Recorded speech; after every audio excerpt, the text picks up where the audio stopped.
Assalamualaikum warahmatullahi wabarakatuh. Waalaikumsalam warahmatullahi wabarakatuh. Innal hamdalillah nahmaduhu wa nasta'inuhu wa nastaghfiruh wa na'udzu billahi min syururi anfusina wa sayyiati a'malina. May yahdihillah fala mudhillalah wa may yudlil fala hadiyalah. Asyhadu an la ilaha illallah wahdahu la syarikalah wa anna Muhammadan abduhu wa rasuluhu la nabiyya ba'da. Allahumma salli wa sallim wa barik ala Muhammadin wa ala alihi wa ashabihi ajma'in wa man tabi'ahum bi ihsan ila yaumiddin. Amma ba'd. Ya ayyuhalladzina amanu taqullaha haqqa tuqatih wa la tamutunna illa wa antum muslimun. Ya ayyuhalladzina amanu taqullaha wa qulu qawlan sadida yuslih lakum a'malakum wa yaghfir lakum dhunubakum wa man yuti'illaha wa rasulahu faqad faza fawzan 'azima. Ma'asyiral muslimin wal muslimat rahimani wa rahimakumullah. Bapak Ibu jamaah Majelis Taklim, sahabat ilmu teladan yang semoga dirahmati Allah, yang mengikuti kajian kita pada siang hari ini dimanapun berada. Alhamdulillah, kita kembali saat ini diperjumpakan oleh Allah Subhanahu wa Ta'ala, yang insya Allah kita akan mengkaji kajian dengan tema meningkatkan iman dalam rumah tangga dengan khauf dan roja. Dan betapa penting rasa takut atau khauf dan roja, rasa berharap.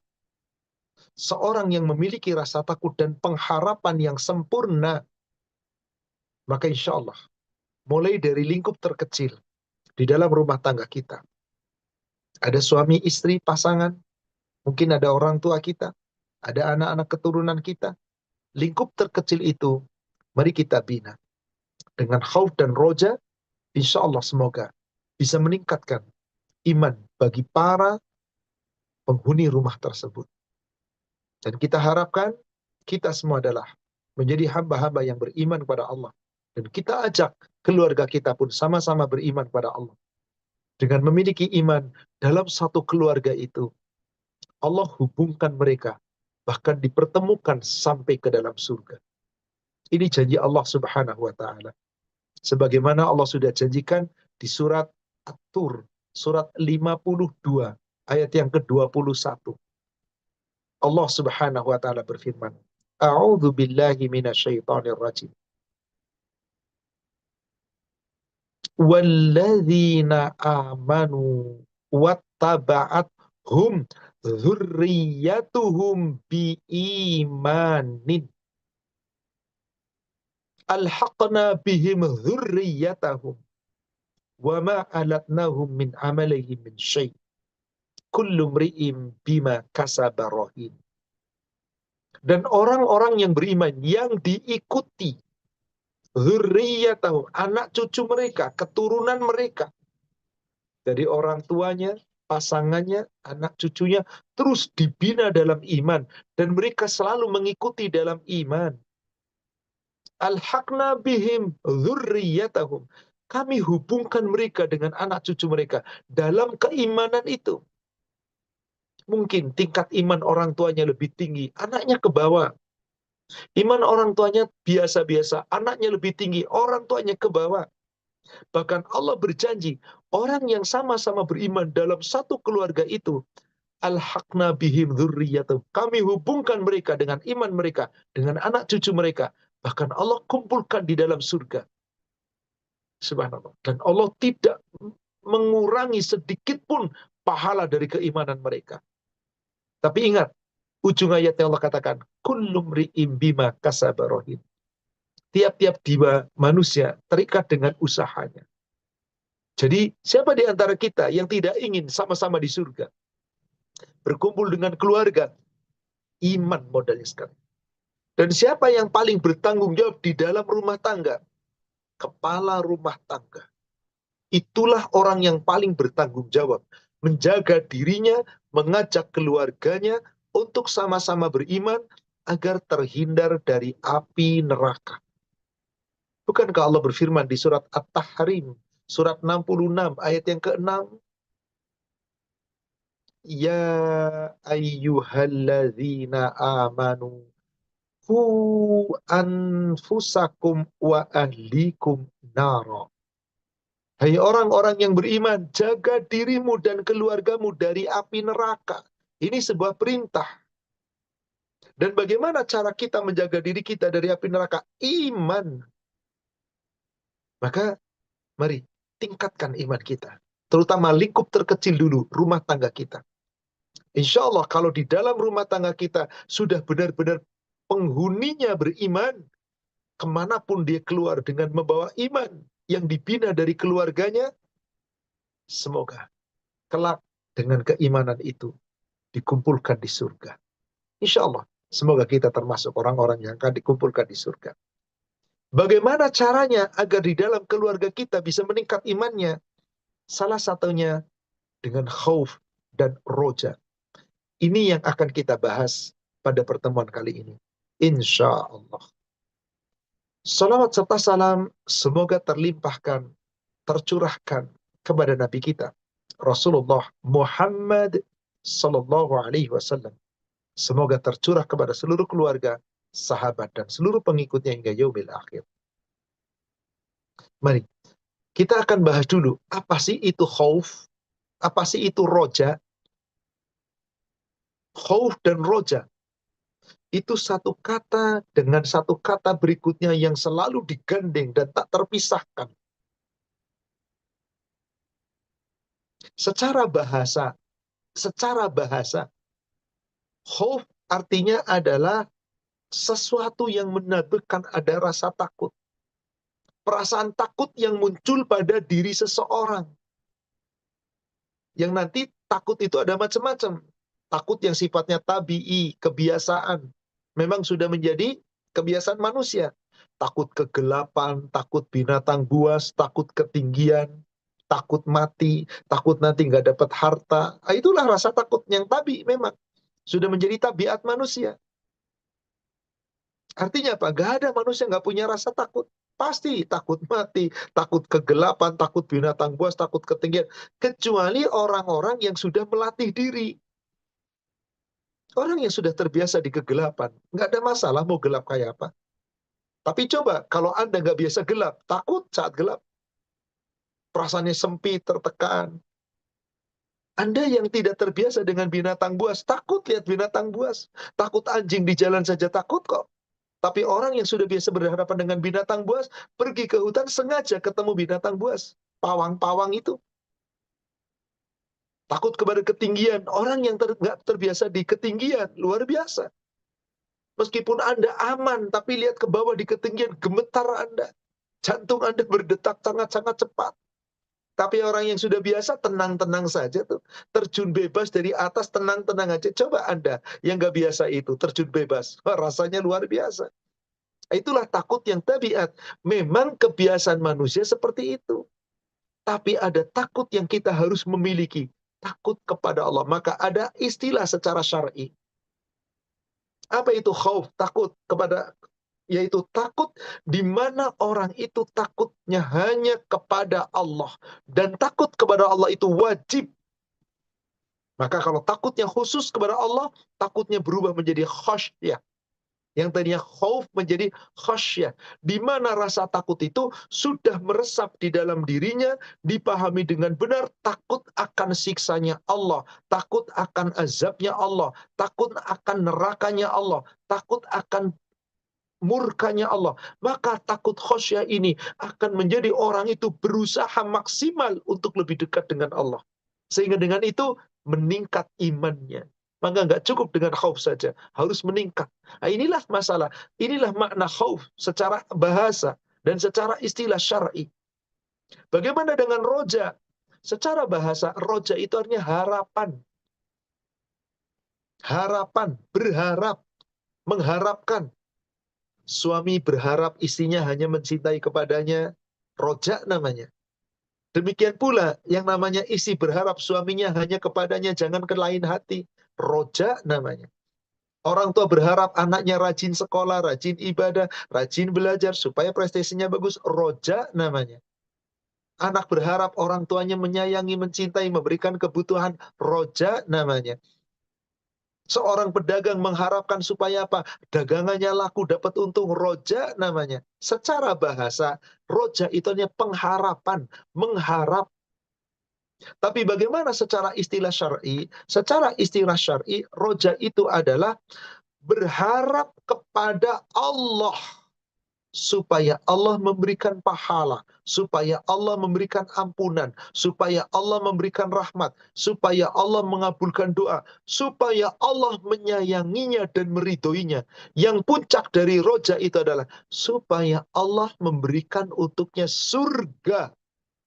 Maka dengan roja iman Anda akan naik. Maka betul, meningkatkan iman itu salah satunya dengan khauf dan roja. Tapi tempatkan khauf dan roja dengan cara yang benar. Maka khauf dan roja itu akhlaknya orang beriman. Yang benar-benar imannya. Orang yang imannya benar pasti timbul rasa khauf hanya kepada Allah. Yang khaufnya kemudian meningkat menjadi khasyah. Akhirnya diterjemahkan dengan khusyuk. Sementara roja berharap kepada Allah. Pengharapan roja itu kemudian menjadi raghbah. Dengan kesungguhan, dengan usaha, bukan omdo. Contoh, ada seorang siswa, saya roja, berharap saya pengen lulus ujian. Kalau Anda betul-betul roja pengen lulus, buktikan. Ada orang bicara, saya pengen lulus ujian, roja di lisannya, tapi nggak dibuktikan dengan belajar. Tapi tidak dibuktikan dengan kesungguhan, tidak dibuktikan dengan mengerjakan tugas, tidak mau melatih, dan seterusnya. Anda bohong, hanya roja di mulut. Maka roja itu harus meningkat, saudara sekalian. Menjadi apa? Rohbah. Maka ada kata-kata rohban wa rohban. Rohaba wa rohaba. Rohaba itu apa? Takut yang tadi khasyah, yang hanya kepada Allah. Lalu khasyah itu apa? Raghbah, hanya mengharapkan, pengharapan hanya kepada Allah.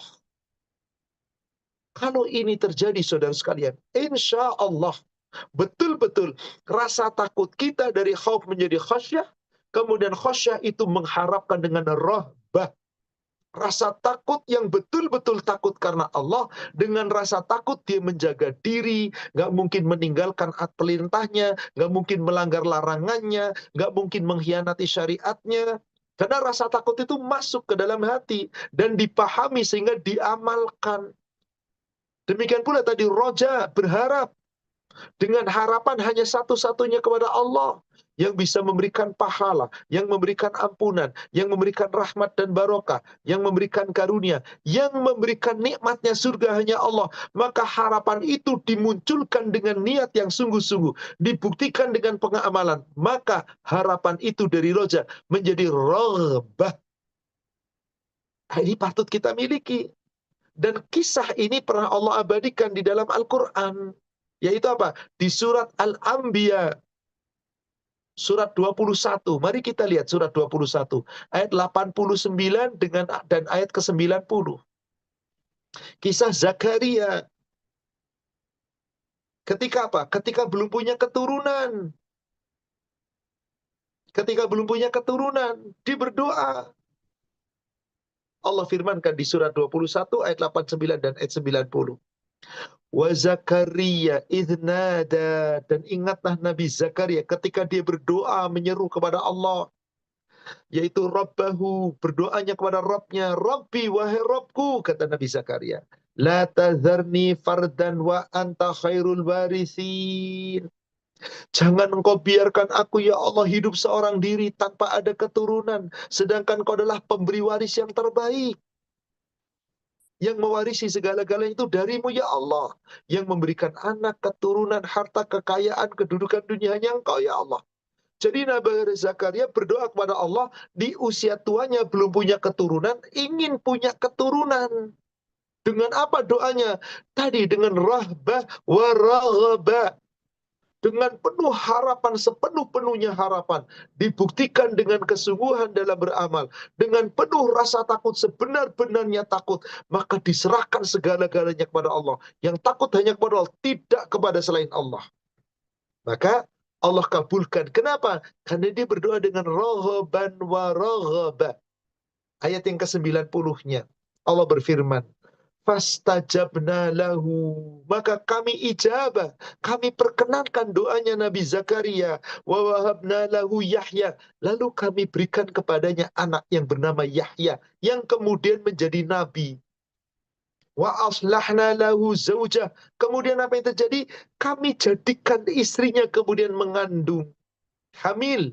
Kemudian innahum kanu yusari'una fil khairat, sesungguhnya mereka itu adalah selalu bersegera dalam mengerjakan kebaikan-kebaikan. Itulah harapan yang betul-betul mengharap kepada Allah, maka dia akan bersungguh-sungguh bersegera, gak cuman omdo. Rasa takut hanya kepada Allah. Rasa takut itu dibuktikan dengan bersungguh-sungguh dalam mendekatkan kepada Allah.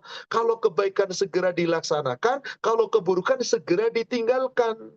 Maka bagaimana ketika mereka berdoa, Nabi Zakaria, juga Nabi Yahya, wa yad'unana raghaban wa rahaba.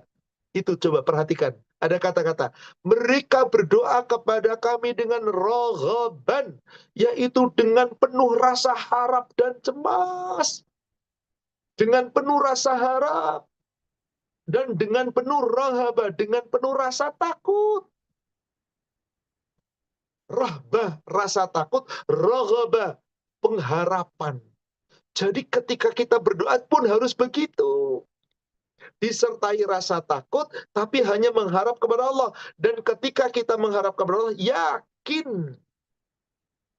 Wakanu lana khasyid. Dan sungguh mereka para nabi-nabi, di antaranya Zakaria, Yahya, dan nabi-nabi, itu termasuk orang-orang yang betul-betul khusyuk, khasyah kepada kami. Takutnya itu hanya kepada aku. Kalau orang punya rasa takut dan takutnya kepada Allah, beres semuanya. Nah, kisah para nabi ini kemudian Allah abadikan. Dan Allah perintahkan kepada kita, kalau kita orang aku beriman, gimana dalam berdoa mohon kepada Allah? Bukankah setiap kita ibadah, pasti kita juga berdoa? Di dalam sholat, kita berdoa. Setelah sholat, kita berdoa. Anda lagi umroh, berdoa. Anda lagi Ramadan, berdoa. Anda haji, berdoa. Dimanapun Anda, bukankah berdoa? Bukankah doa itu pun adalah ibadah? Rasulullah mengatakan dari Anas bin Malik, hadis riwayat Imam Abu Daud dan Tirmidzi, ad-du'a'u huwal ibadah. Nu'man bin Bashir, hadis riwayat Imam At-Tirmidzi, Imam Ahmad. Kemudian Anas bin Malik mengatakan, ad-du'a'u mukhul ibadah. Doa itu intisarinya ibadah, bukan cuma sekedar ibadah. Sumsumnya ibadah, otaknya ibadah, intisarinya ibadah. Maka karena ini intisari ibadah, kita wajib berdoa. Bagaimana doa kita? Dengan penuh harap, dengan rasa takut, dengan keyakinan. Maka disebutkan khaufan wa tama'a, dengan penuh rasa takut, dengan pengharapan yang seyakin-yakinnya bahwa Allah Maha mengabul. Maka Allah turunkan surat Al-A'raf, surat 7, 55 dan 56. Ud'u rabbakum, berdoalah kamu kepada Rabbmu, Allah tabaraka wa ta'ala, tadarruan wa khufyatan, dengan rendahkan dirimu. Tanda kita takut sama Allah. Pelan-pelan, ya Allah, tundukkan hati kita dengan penuh rasa takut tadi. Rahbah. Jangan sampai Anda berdoa lalai. Innahu la yuhibbul mu'tadin. Sesungguhnya dia, Allah, tidak menyukai orang yang melampaui batas. Ada orang berdoa teriak-teriak, kencang-kencang, matanya melotot ke atas. Ada orang berdoa suaranya lantang dengan keras-keras. Allah Maha mendengar. Bisikan mulutmu Allah tahu. Ini alimum bidzatis sudur. Yang dalam hati saja Allah tahu. Maka perintah di situ dengan tadarru, dengan penuh rendah hati, rendahkan diri Anda dengan penuh rasa takut. Khufyatan, yaitu dengan lembut. Ada di situ raghaban wa raghaba. raghaban wa rahaban. Betul-betul digabung antara rasa takut dan penuh harap itu. Allah tidak suka orang yang melampaui batas. Maka Allah perintahkan di ayat 56-nya, wala tufsidu fil ardi ba'da islahiha, dan jangan kamu membuat kerusakan di muka bumi setelah Allah memperbaikinya. Wad'uhu khaufan wa tama'a, berdoalah kamu kepada Allah dengan penuh rasa takut, wa tama'a, dengan penuh pengharapan, dengan keyakinan bahwa Allah akan mengabulkan. Digabung lagi-lagi. Rasa takut dengan penuh pengharapan. Dengan beberapa macam makna, tapi intinya sama. Jadi saudara sekalian, di dalam rumah tangga kita, dalam kita membina dan supaya iman kita meningkat, ayo, setiap kita melakukan sesuatu yang beribadah, miliki rasa takut pada Allah. Dan penuh harap, berharap hanya kepada Allah. Bahwa Allah akan mengampuni kita, bahwa Allah akan menerima amal ibadah kita, bahwa Allah akan memberikan kecukupan kepada kita, bahwa Allah akan memberikan rahmat untuk kita, dan puncaknya yakinlah bahwa Allah akan memberikan surga. Tapi itu harus dibina dengan khauf dan roja. Tanpa itu nggak bisa. Coba lihat. Orang kalau sudah hilang rasa khauf, rasa takut, lihat. Dia bisa bermaksiat. Dia bisa melanggar aturan Allah. Dia bisa berkata-kata kotor dan dusta. Dia bisa berkhianat. Dia bisa ninggalin ibadah. Dia bisa melanggar larangan. Karena tidak punya rasa takut. Hatinya mati. Karena orang itu sudah mengikuti hawa nafsu. Bagaimana iman akan bisa naik, meningkat, kalau nggak punya rasa takut? Karena sudah tidak punya rasa takut, akhirnya nggak ada harapan kepada Allah. Harapannya adalah dia nikmat dengan dunianya. Akhirnya berharap dengan makhluk ciptaan Allah. Yang namanya dunia bisa berupa harta, kekayaan, pangkat, jabatan, kedudukan. Maka orang seperti itu tidak punya lagi rasa khauf dan roja. Dibiarkan oleh Allah. Hawa nafsu yang ada, bukan Allah yang dijadikan menjadi ilah. Allah Subhanahu wa taala berfirman dalam sebuah ayat Al-Qur'an di surat 45. Surat Al-Jathiyah di ayat yang ke-23. Allah mengajak kita berpikir, Allah mengajak kita merenung dengan memperhatikan. Kata Allah, alam taro, tidakkah kamu melihat atau tidakkah kamu memperhatikan? Siapa yang kita perhatikan? Orang-orang yang mengikuti hawa nafsu menjadi ilah. Tuhannya bukan Allah, tapi Tuhannya adalah hawa nafsunya. Afwan, saya keliru, bukan alam taro. Afaro'aita, saya keliru tadi, bukan alam taro, saya koreksi. Afaro'aita, maka tidakkah kamu memperhatikan, tidakkah kamu melihat, manittakhoda, orang-orang yang mengambil atau orang-orang yang menjadikan ilahahu hawa, ilahnya, Tuhannya yang diikutinya bukan Allah tapi hawa nafsunya. Ini orang yang sudah tidak punya harapan dengan Allah. Ini orang yang tidak punya rasa takut dengan Allah. Akhirnya khauf dan roja gak ada lagi. Rohoban wa rohoba gak ada lagi. Antara khauf dan tomak gak ada lagi. Khosyah tidak ada lagi. Akhirnya apa yang terjadi? Dia hanya mengikuti hawa nafsu. Terserah saya. Maka orang itu akan mengatakan, suka-suka saya dong. Terserah saya dong. Mau ngapain gak hidup-hidup saya? Bahkan berani mengatakan, dosa-dosa saya kenapa kamu yang repot? Inna lillahi wa inna ilaihi rajiun. Apakah Anda pernah melihat orang seperti itu? Na'udzubillah, semoga bukan dengan kita. Apa yang terjadi kalau manusia sudah tidak punya rasa takut kepada Allah, nggak punya lagi pengharapan dengan Allah, hanya mengikuti hawa nafsu? Fa'adallahu Allahu ala ilmin. Na'udzubillah. Aku biarkan sesat, kata Allah. Fa'adallahu Allahu ala, maka Allah membiarkan orang itu sesat sepengetahuan Allah. Allah tahu orang itu sesat, dibiarkan.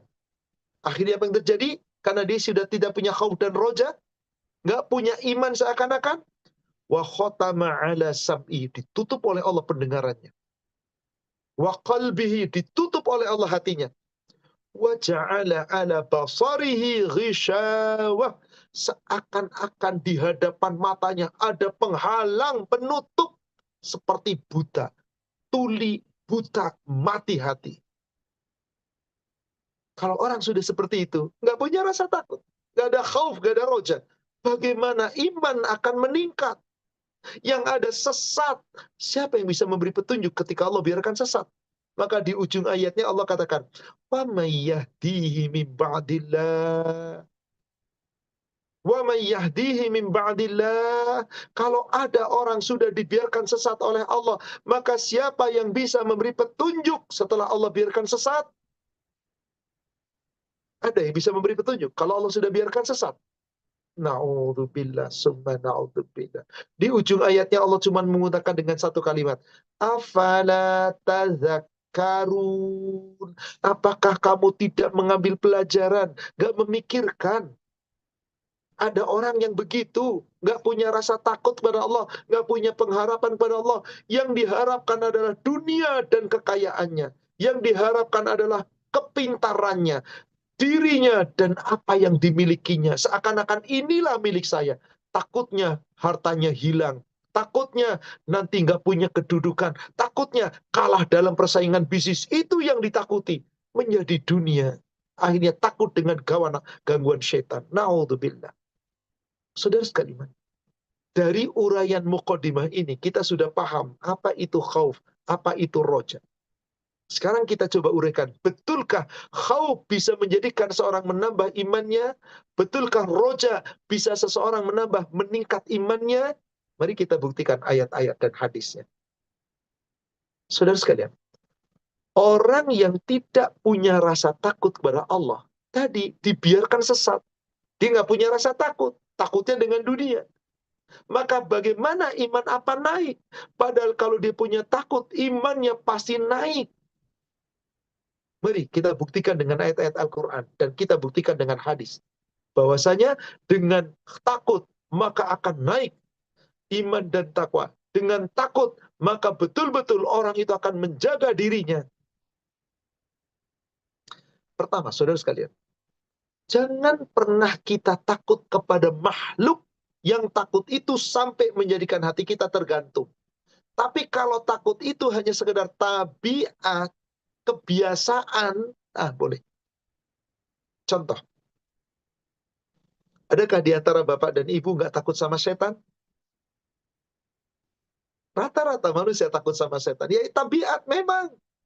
Tapi jangan sampai rasa takut Anda kepada setan dan kawan-kawan setan menyebabkan Anda menyalahi aturan Allah, meninggalkan larangan Allah, meninggalkan perintah Allah, melanggar larangan Allah. Jangan. Berarti Anda lebih takut kepada setan dibandingkan Allah. Nggak boleh. Karena takut pada setan cuma tabiat. Apa yang ditakuti? Wong setan ada tapi gaib kok, kita nggak bisa lihat kok. Maka Allah katakan di surat 3 Ali Imran 175.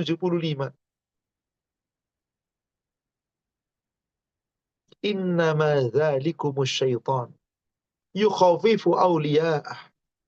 Sesungguhnya mereka yang nakut-nakuti kamu, takut akan kegelapan, takut ini, takut nggak kebagian harta, takut nanti nggak ini, nggak itu, takut nanti keluarganya nggak ini, takut usahanya nggak sukses, takut. Pokoknya rasa takut yang selalu menghampiri hati itu gangguan setan, itu setan. Yuhawifu awliya'a. Setan itu senantiasa nakut-nakuti kamu dengan teman-teman setianya setan. Jangan takut, cuman membisikkan aja kok.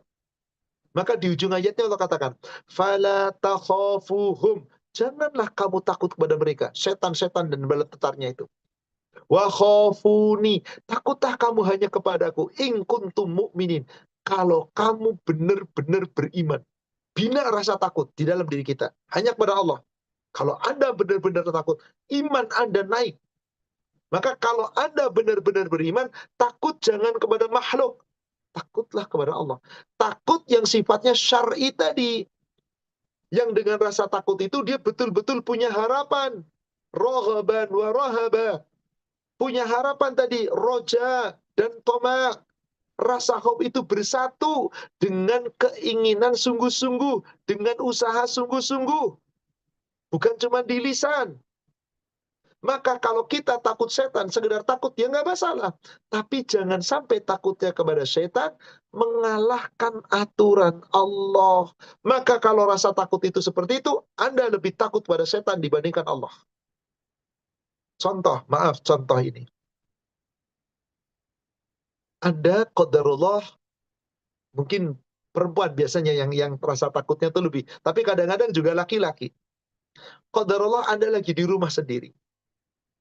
Pasangan sedang bekerja dinas di luar lah. Qadarullah anak-anak kos karena kuliah. Nggak ada siapa-siapa kecuali sendiri di rumah. Pelayan pun lagi nggak ada, lagi pulang kampung. Misal, rumah Anda agak terpencil, tidak di komplek perumahan yang ramai. Pada suatu ketika mati lampu, gelap dari jam 11 malam sampai menjelang subuh belum nyala lampu. Anda berniat bangun sholat malam. Jam 3 bangun. Setengah 4 bangun. Setengah jam sebelum subuh. Masih bisa sholat malam. Anda sudah punya niat. Gelap, bismillah, dilawan. Masuklah ke kamar mandi dengan membawa lilin kecil. Suaranya remeng-remeng. Tiba-tiba seakan-akan ada kelebatan bayangan hitam lewat di kamar mandi. Tiba-tiba pintunya gerak sendiri, buka tutup sendiri. Tiba-tiba angin bertiup agak kencang ke bulu kuduk. Apa yang akan Anda lakukan? Kalau Anda takutnya sama setan, Anda nggak jadi wudhu, Anda masuk ke kamar tidur, langsung selimutan rapat-rapat karena takut sama setan, nggak jadi sholat malam. Berarti Anda lebih takut dengan setan. Maaf, ini ilustrasi. Tapi kalau Anda begitu ada rasa takut seperti itu, a'udzubillahi minasyaitonirrajim.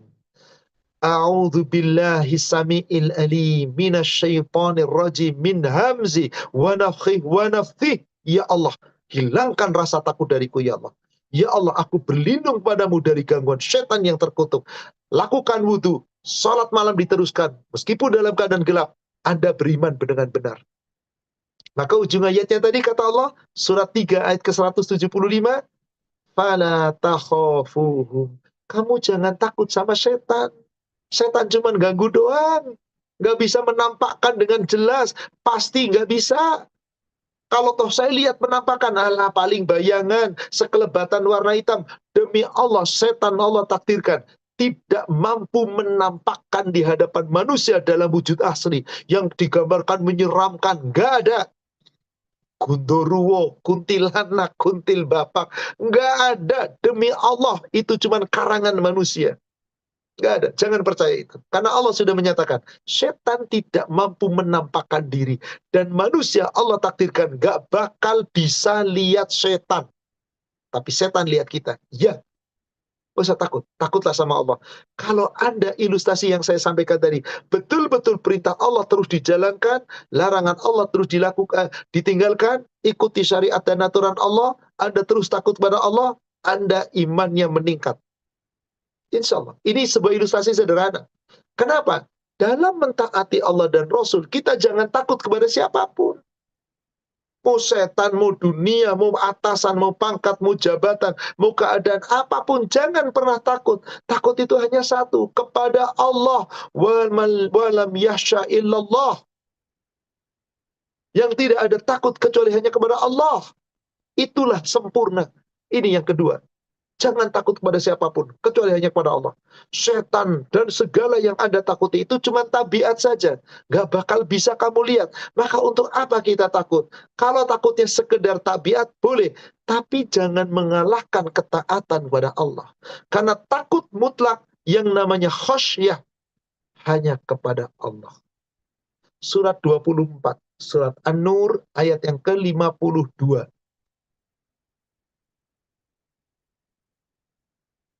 Wa may yuti'illaha wa rasulahu wa yakhshallah wa yattaqhi faulaika humul faizun. Jaminan. Dan barang siapa yang mentaati Allah dan Rasulnya dan benar-benar hanya takut kepada Allah tanpa kepada yang lain. Kecuali tadi takut tabiat boleh. Yang sudah kita uraikan tadi di depan. Tapi kalau takut yang secara syar'i, nggak boleh kepada siapapun. Hanya satu, Allah. Hanya kepada Allah. Kalau itu terjadi pada kita, kamu beruntung. Imanmu pasti akan bertambah. Maka orang-orang yang imannya benar tidak pernah takut kepada siapapun, kecuali hanya kepada Allah. Pasti Allah berikan petunjuk. Dengan petunjuk iman Anda pasti akan naik. Bertambah imannya. Surat 9, surat At-Taubah, ayat yang ke-18. Surat 9, At-Taubah, ayat 18. Allah subhanahu wa ta'ala berfirman, Innama ya'muru masajidallah man amana billahi wal yaumil akhiri wa aqamas salah wa ataz zakah wa lam yahsha illallah. Sesungguhnya orang-orang yang paling berhak memakmurkan masjid-masjid Allah, memakmurkan tempat-tempat sujud Allah, memakmurkan tempat-tempat ibadah Allah, hanyalah orang yang benar-benar beriman kepada Allah, beriman kepada hari akhir, tetap menegakkan sholat, mendirikan sholat, menunaikan zakat, dan tidak pernah takut dengan dunia dan seisinya. Dia hanya takut kepada Allah. Maka kalau takutnya tabiat tadi nggak masalah. Orang bisnis takut rugi, nggak masalah. Orang takut kegelapan, takut setan, ya tabiat, nggak masalah. Takut ketinggian, takut ini, takut itu, takut sama Allah, terserah itu mah. Secara bahasa silakan. Yang penting dalam urusan syariat, takut hanya pada Allah. Jangan pernah takut pada makhluk. Kalau itu kita lakukan, fa'asa ulaika ayyakunu minal muhtadin. Maka mudah-mudahan mereka yang betul-betul takut pada Allah, mereka termasuk orang yang mendapat petunjuk. Bukankah iman kita akan terus bertambah seiring dengan petunjuk? Bagaimana Allah akan berikan nikmat iman kepada kita kalau kita nggak meraih petunjuk? Jadi betul jelas dalil ini nyata. Bahwa orang-orang yang beriman, apabila dia betul-betul takutnya hanya kepada Allah, Allah berikan petunjuk. Dengan petunjuk pasti imannya terjaga, imannya terpelihara. Gak mungkin orang dapat petunjuk, imannya kemudian lepas. Gak mungkin orang mendapatkan petunjuk, imannya lepas. Gak mungkin. Subhanallah. Di sini sekalian, petunjuk itu Allah berikan dengan seiringnya iman. Dan orang yang diberi petunjuk, imannya pasti akan naik. Dengan iman diberi petunjuk, imannya makin naik. Tapi ingat, iman itu dibuktikan dengan amal soleh. Gak cukup dengan pengakuan, enggak. Dengan cara apa tadi? Barusan yang kita uraikan. Surat 9 ayat 18. Memakmurkan masjid, menjalankan perintah, meninggalkan larangan, mengikuti aturan syariat. Tidak boleh takut kepada siapapun kecuali hanya kepada Allah. Maka orang itu diberi petunjuk oleh Allah. Dengan petunjuk, imannya pasti naik. Surat 10, surat Yunus. Ayat yang ke-9. Tapi tadi, iman itu harus dibuktikan. Gak cukup dengan pengakuan. Rasa takut itu dibuktikan dengan amal soleh. Gak cukup biasa-biasa. Coba perhatikan. Surat 10 ayat ke-9. Innalladzina amanu wa amilus solihat yahdihim rabbuhum biimanin. Orang-orang yang beriman, yang mau beramal soleh. Berarti iman dibuktikan dengan kebaikan. Ada usaha di situ. Karena punya rasa khauf dan roja. Harapan kepada Allah, rasa takut kepada Allah. Maka iman itu dibuktikan dengan amal soleh. Kalau keluarga kita senantiasa membuktikan dengan ini, Allah katakan, Subhanallah, yahdihim rabbuhum biimanihim. Allah akan tambahkan petunjuknya. Allah berikan petunjuknya dengan iman mereka. Sehingga imannya bertambah. Maka nanti diberikan oleh Allah apa? Surga. Tajri min tahtihimul anhar fi jannatin na'im. Kelak mereka akan dimasukkan ke dalam surga-surga yang penuh dengan kenikmatan. Yang mengalir sungai-sungai di bawahnya. Jaminannya surga. Jadi khauf dan roja kita itu untuk apa? Untuk surga. Khaufnya hanya kepada Allah, rojanya hanya kepada Allah, adapun roja kepada makhluk sebatas makhluk mampu memberikan. Takut kepada makhluk segera takut tabiat yang tidak melampaui batas, yang tidak mengalahkan takut kepada Allah. Beres yang seperti itu, nggak ada masalah. Maka orang-orang yang takut kepada Allah dengan takut yang benar, dijamin oleh Allah dapat ampunan dan dapat pahala. Kalau Allah sudah berikan ampunan, kalau Allah janjikan pahala, pasti iman akan terus dijaga. Surat Al-Mulk, surat 67. Ayatnya, ayat yang ke-12.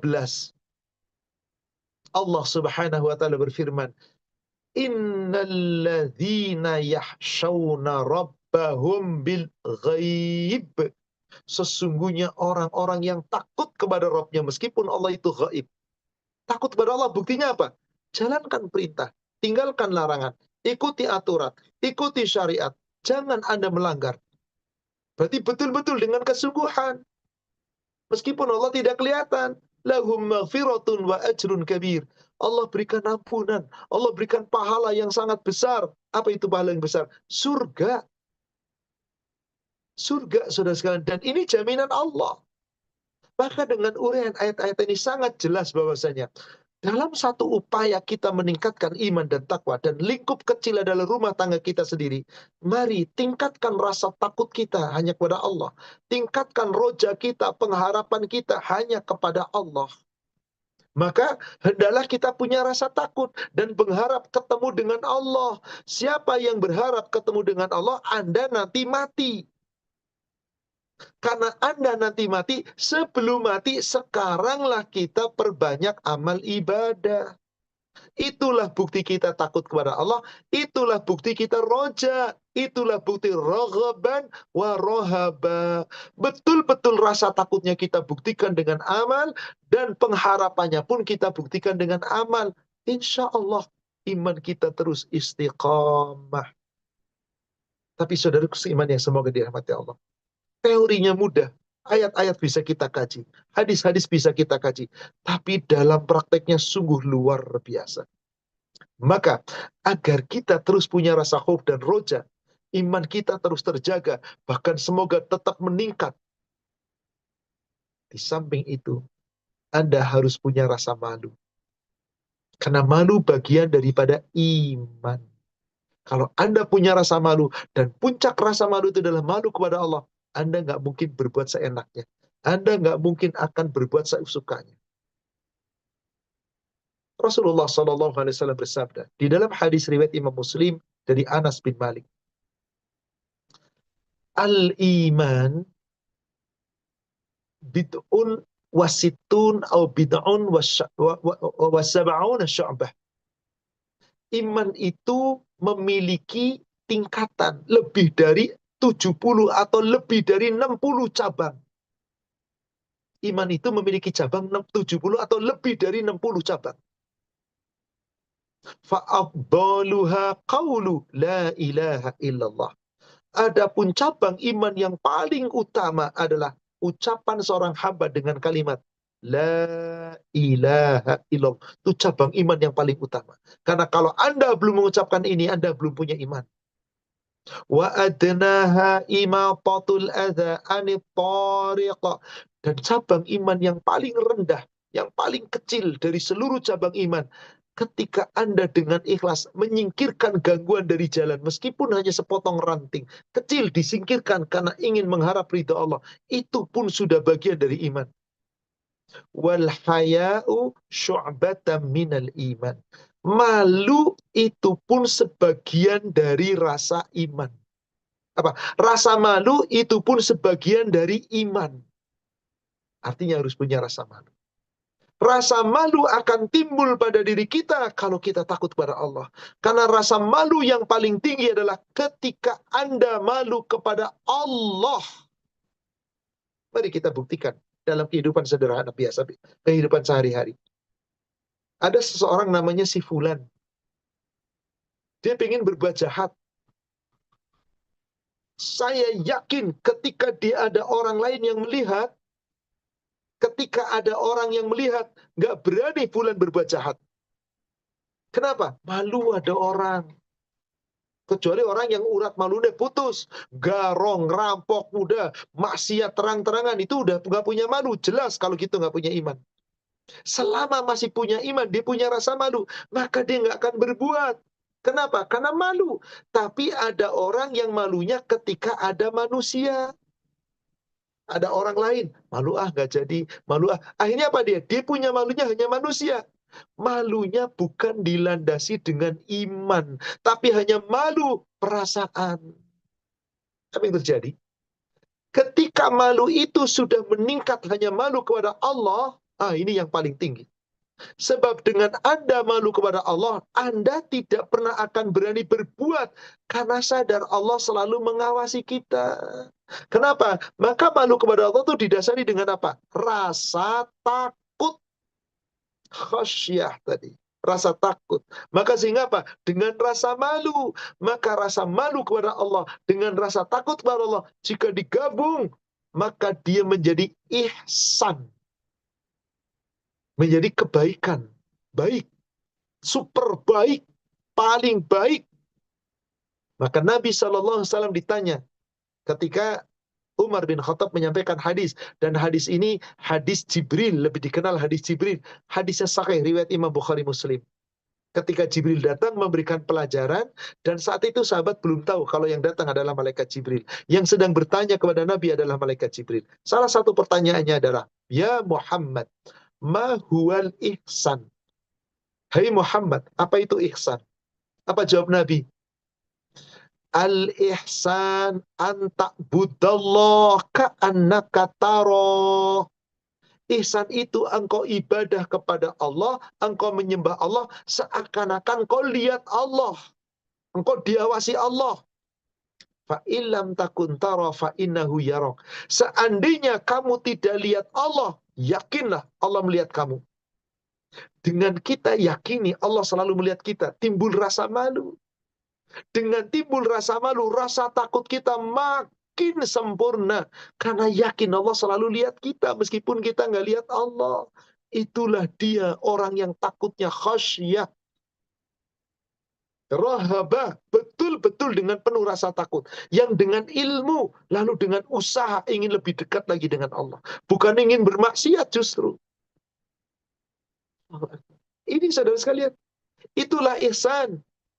Dalam hadis yang lain, yang diriwayatkan oleh Imam Muslim dari Abu Hurairah, ketika Rasul ditanya tentang ihsan, Ya Rasulullah, Ya Muhammad, ma huwal ihsan? Apa itu ihsan? Apa jawaban Rasul?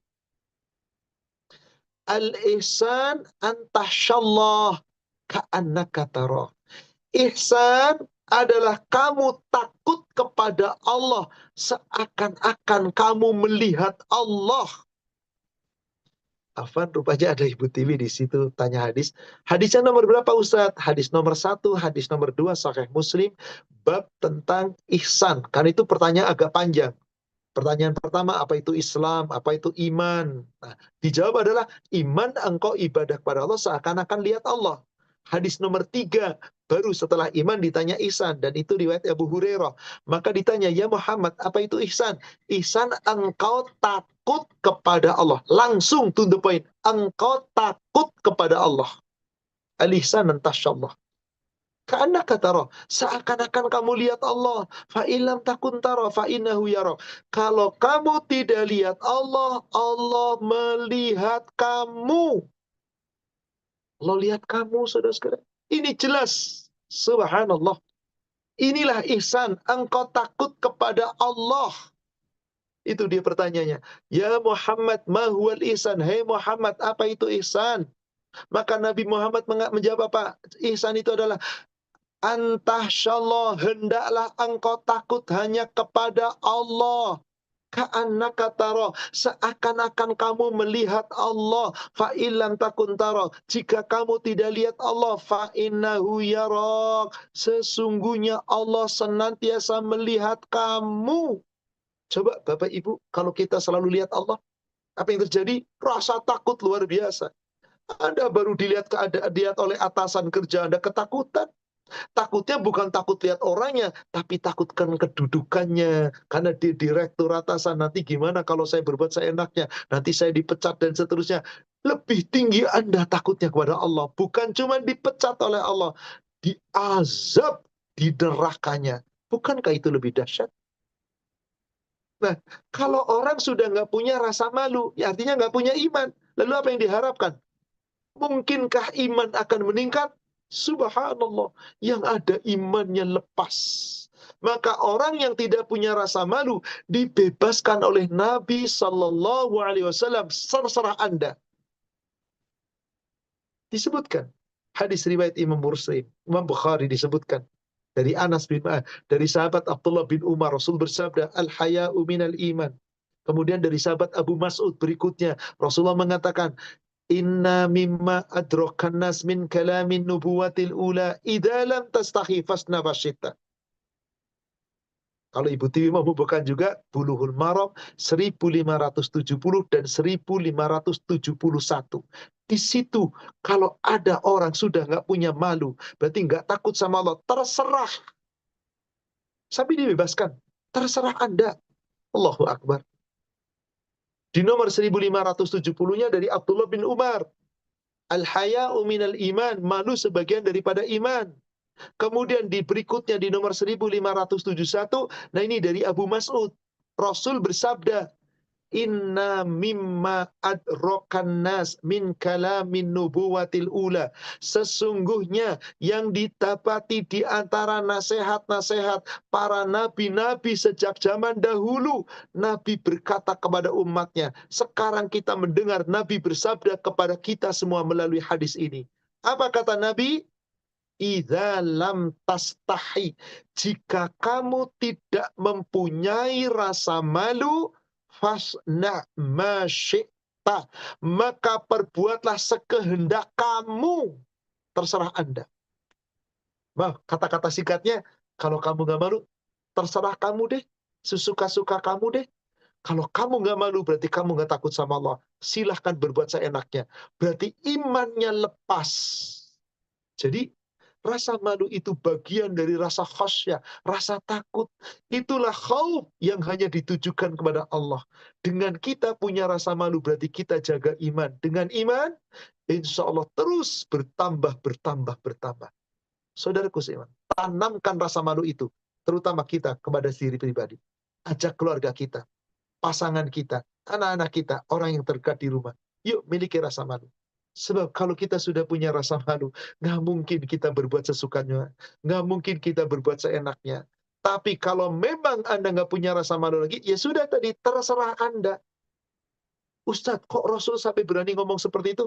Rasul tidak mungkin bicara kecuali atas izin Allah. Bahkan yang memerintahkan seperti itu Allah. Jika kamu tidak punya malu, terserah kamu berbuat seenaknya. Seakan-akan apa? Sindiran. Tapi Allah lebih to the point lagi. Terserah kamu. Berbuat sesuka kamu. Surat 41 ayat 40. Surat 41 ayat 40. Allah Subhanahu wa taala berfirman, innalladzina yulhiduna fi ayatina la yakhfawna alaina. Sesungguhnya orang-orang yang mengingkari ayat-ayat kami. Ayat-ayat Allah itu apa? Tanda-tanda kebesaran Allah. Ciptaan Allah di alam semesta ini. Atau ayat Allah yang mana? Ayat-ayat berita kauliyahnya, firmannya, Al-Quran. Baik itu perintahnya, larangannya, aturannya, syariatnya. Kok diingkari? Nah, terserah Anda. La yakhfawna alaina. Tapi perbuatan Anda tidak akan tersembunyi dari kami. Maksudnya orang yang gak beriman, yang berbuat seenaknya, gak bakal bisa ngumpet dari Allah, gak tersembunyi. Sampai Allah bertanya, afamayyulqa finnari khairun, maka apakah orang-orang yang dilempar ke neraka itukah yang lebih baik, ammayyati aminan yaumal qiyamah, atau orang yang menemui Allah di hari kiamat dengan rasa aman, yaitu masuk surga, itu yang lebih baik? Pertanyaan aneh yang sesungguhnya nggak butuh jawaban. Apakah orang yang dilempar ke neraka yang lebih baik atau orang yang masuk surga dengan aman? Pasti jawabannya satu, yang surga. Maka nggak perlu jawaban. Sindiran, pembiaran, terserah Anda deh, mau kemana Anda. Kalau sudah disindir nggak mempan juga, dibiarkan. Apa kata Allah ujung ayatnya? I'malu ma syi'tum. Allah loh yang berfirman itu. Lakukanlah apa yang kamu kehendaki. Perbuatlah sesuka kamu, terserah kamu. Mau ngapain terserah. I'malu ma syi'tum. Karena kamu tidak punya rasa takut. Kamu nggak punya malu lagi. Kamu nggak punya iman lagi. Kamu tidak punya harapan lagi kepada Allah. Harapanmu hanyalah dunia. Silakan. Kerjakan sesuka kamu. Tapi ujung ayatnya Allah cuma menutup dengan satu kalimat pendek. Innahu bima ta'maluna basir. Sesungguhnya dia Allah mengetahui apapun yang kamu lihat. Karena Allah melihat kita. Akankah kita berani sembarangan? Khauf dan roja. Betul Bapak Ibu. Andai kita pahami dengan baik maknanya tadi yang sudah kita uraikan di depan, bagaimana secara bahasa, bagaimana secara istilah syar'i, setelah itu kita buktikan dengan kesungguhan, dengan betul-betul rohoban wa rohoba, dengan betul-betul dengan khaufan wa tama'a, betul-betul dengan khasyah, insya Allah kita jaga diri kita selalu di atas jalan yang hak. Semoga dengan itu petunjuk. Dengan petunjuk Allah, iman kita insya Allah terjaga, meningkat terus-menerus. Insya Allah. Kalau itu kita bisa lakukan, kita nggak mungkin sembarangan berbuat. Akan selalu berhati-hati dalam perbuatan. Karena takut kepada Allah. Dan dengan itu bersiap-siaplah. Anda yang selalu berhati-hati karena punya rasa takut sama Allah. Bersiap-siaplah Anda nanti di padang mahsyar memperoleh syafaat. Kunci untuk meraih surga tanpa harus ke neraka. Apa syaratnya? Rasa takut agar Anda selalu berhati-hati dalam berbuat. Jaminan Allah. Saya tutup dengan dua buah ayat Al-Quran. Pertama, surat 21 ayat 27. Surat Al-Anbiya ayat 27. Allah Subhanahu wa taala berfirman, Ya'lamu ma baina aydihim wa ma khalfahum wa la yashfa'un. Dia Allah yang mengetahui. Ma baina aydihim wa ma khalfahum wa la yashfa'un. Apa yang ada di hadapan mereka, apa yang di depan mereka. Maaf, sepertinya ayat ke-28-nya Ibu. Sepertinya saya bukan itu 28-nya. Allah tahu. Yang mencatat kita, para malaikat yang di hadapan kita, apa yang kita telah perbuat di masa lalu, apa yang akan kita berbuat, Allah tahu. Ingat kata Allah, nanti di akhirat, wala yashfa'un, tidak akan ada yang bisa memberi syafaat, enggak berguna syafaat. Tapi di ujung ayatnya ada kalimat, illa limanir tadha, kecuali orang yang diridhoi oleh Allah mendapat syafaat. Kenapa ada orang diridhoi Allah mendapat syafaat? Perhatikan ujung ayatnya. Perhatikan ujung ayatnya. Wahum min khasyatihi musyfiqun. Mereka itu di dunia dahulu selalu berhati-hati. Nggak asal berbuat, nggak asal berkata, nggak asal beribadah, nggak asal melakukan sesuatu. Kecuali dengan hati-hati. Kenapa? Karena takut kepada Allah. Ini kunci syafaat iman kita naik insya Allah. Maka orang-orang yang masuk surga, siapa mereka? Orang yang takut kepada Allah. Orang yang takut kepada Allah, pasti surga jaminannya. Mari kita lihat sebagai penutup surat 98, surat Al-Bayyinah. Lihat ayat 7 dan ayat 8. Orang yang punya rasa takut, punya harapan, pasti membuktikan dengan ini. Gak cukup dengan pengakuan, tapi ada bukti. Innalladzina amanu wa amilus solihati ulaika hum khairul bariyah. Sesungguhnya orang-orang yang beriman dan mengerjakan amal soleh, kebaikan-kebaikan, itulah orang sebaik-baik makhluk. Karena punya rasa takut pada Allah. Sehingga berharap dengan amal baiknya akan mendapatkan surga. Maka betul Allah jamin di ayat penutupnya, ayat ke-8. Jazauhum inda rabbihim jannatu adnin tajri min tahtihal anharu khalidina fiha abada. Mereka akan mendapatkan balasan berapa surga-surga Aden yang mereka akan dimasukkan ke dalamnya, dan mereka akan mendapatkan sungai-sungai yang mengalir di bawah surga.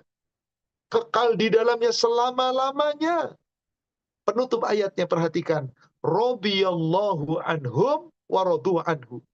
Allah ridho kepada mereka yang ada di surga, penghuni surga pun ridho kepada Allah. Untuk siapa surganya Allah dan ridhonya Allah? Penutup ayatnya, dzalika liman khasyiya rabbah. Itulah untuk orang-orang yang takut kepada Rabb-nya. Kunci semuanya itu adalah khauf. Lalu dengan roja, insya Allah. Semoga uraian singkat tentang meningkatkan iman dalam rumah tangga dengan khauf dan roja betul-betul kita pahami. Yang terpenting lagi, kita amalkan dalam keseharian kita. Semoga Allah menjaga iman kita.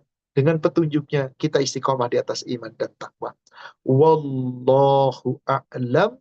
Demikian, saudaraku seiman, kajian kita pada siang hari ini. Saya kembalikan kepada admin. Silakan kita bisa lanjutkan sesi berikutnya untuk sesi tanya jawab. Ya, syukran jazakallahu khair atas ilmu yang telah disampaikannya Ustadz. Ini sangat, insya Allah sangat bermanfaat untuk para jamaah semua. Sekarang dipersilahkan bagi para jamaah, bagi yang mau bertanya, bisa menulis di kolom chat, ataupun bisa raise hand langsung. Ini ada satu pertanyaan yang sudah masuk Ustadz. Tafadhal, silakan. Yang pertama, Bismillah, izin bertanya, apakah adanya rasa takut dalam hati apabila doa tidak diijabah itu menjadi dosa? Dan bagaimana supaya bisa punya hati yang yakin Allah akan ijabah doa-doa kita, Ustaz? Tadi sudah kita sebutkan di surat Al-A'raf ayat ke-56. Udhuhum khaufan wa tama'. Kalau Anda berdoa nggak punya rasa takut, justru itu dosa. Justru kita berdoa itu khauf, ada rasa takut.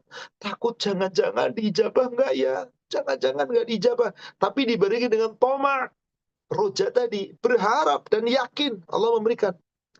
Bagaimana caranya yakin bahwa hati kita punya keyakinan Allah mengijabah doa kita? Salah satu syarat doa kita diijabah oleh Allah, Anda harus pahami dulu. Apa itu syaratnya? Anda harus beriman dan beramal soleh. Tuh gabungannya begitu. Kalau Anda beriman dan beramal soleh dengan benar, harus punya keyakinan Allah pasti mengijabah doa kita. Itu jaminan Allah. Surat 42 ayat 26. Surat 42 ayat 26. Wa yastajibul ladzina amanu wa amilus solihat. Kan janji itu di situ. Dan dia Allah akan mengijabah, akan berkenakan doa orang yang beriman dan beramal soleh. Kan jaminan di situ kan, wa yastajibun, dan dia Allah akan mengijabah, akan mengabulkan doa. Doanya siapa? Amanu wa amilu soleh. Orang yang beriman dan beramal soleh. Berarti supaya kita punya keyakinan bahwa Allah akan mengabulkan doa kita, kita coba pertahankan dan tingkatkan iman dan amal soleh kita. Allah jamin. Bagaimana orang-orang yang tidak punya iman? Bagaimana orang-orang yang tidak beramal soleh? Ya boro-boro dikabulkan. Bahkan apa ancamannya? Di ujung ayat yang ke-26-nya, ancamannya kata Allah cuma satu. Apa itu? Wal kafiruna lahum adzabun syadid. Orang yang ingkar kepada Allah, bagi mereka siksaan yang pedih. Jadi di sini, supaya kita punya keyakinan dalam hati, Allah mengabulkan doa kita, iman dan amal soleh kita buktikan. Dengan apa? Apa-apa yang Allah minta kepada kita, berupa perintah, kerjakan. Berupa larangan, tinggalkan. Berupa syariat, ikuti. Pasti dikabul. Allah jamin. Al-Baqarah 186. Surat 2, 186. Wa idza sa'alaka ibadi anni fa inni qarib. Apabila hamba-hambaku bertanya kepadamu ya Muhammad tentang aku, jawablah, aku ini sangat dekat sekali.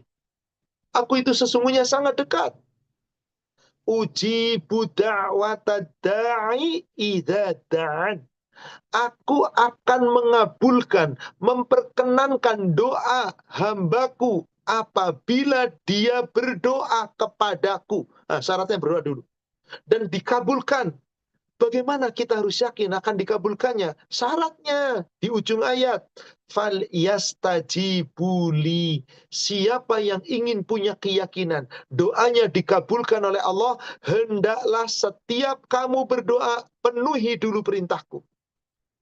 Perintahnya kerjakan, larangannya tinggalkan, syariatnya ikuti. Itu Anda berarti fal yastajibuli, memenuhi Allah. Wal yu'minu bi, dan dengan beriman, berimanlah kepadaku. La'allahum yarsyudun.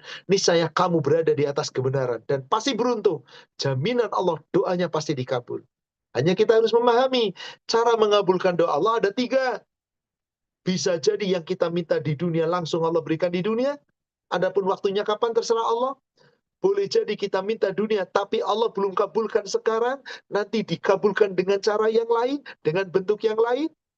Kalau toh ini 2 tidak, yakin yang nomor 3.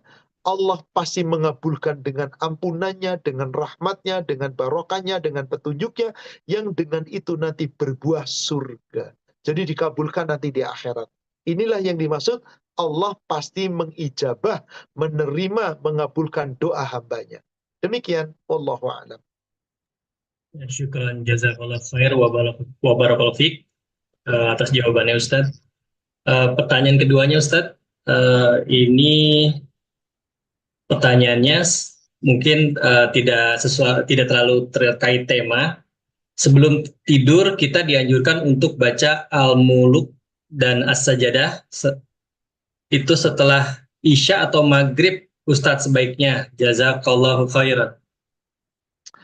Rasul tidak pernah perintah kita baca surat Al-Mulk sebelum tidur. Rasul tidak pernah perintah kita secara langsung dalam hadis baca as-sajadah dalam tidur.